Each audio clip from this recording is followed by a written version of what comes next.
झालं पाहिजे की तुम्ही जर शिकला तर थोडासा मेंदूचा विकास होईल. प्रश्न जरी विचारू शकला तरी तुमच्या पुढच्या पिढीला काहीतरी देऊ शकतो. पण आमची पिढी काहीच नाही देऊ शकली.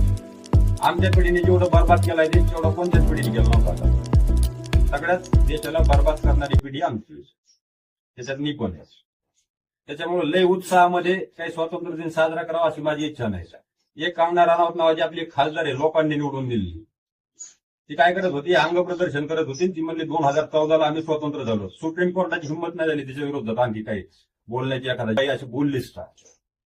तिला कोणी अधिकार दिला होता 2014ला. मग आज पण आहेत का स्वातंत्र्य, म्हणजे त्यांनी मान्यच केलंय ना. तिचा विरोध कोणी केला दिसला का तुम्ही कधी एखाद्या फेसबुकला बघितलं पुढं की ती तसं बोलल्यामुळं तिला तिच्यावर काहीतरी कारवाई झालीच नाही. याचा अर्थ काय, म्हणजे आपण स्वतंत्र आहोत का नाही हे सरकारलाच माहित नाही असं झालं ना त्याचा अर्थ. आणि तिला लोकांनी निवडून दिलं. ती आता आपल्यासाठी नियम बनवती, कायदे बनवती. कशामुळं, कारण डोक्यामध्ये हे देव धर्म असल्या गोष्टी जी भरलेल्या असतात ना आपल्या, त्याचं कारण असे असतं की तुमचा जे मेन मुद्द्याकडे लक्ष गेलं नाही पाहिजे.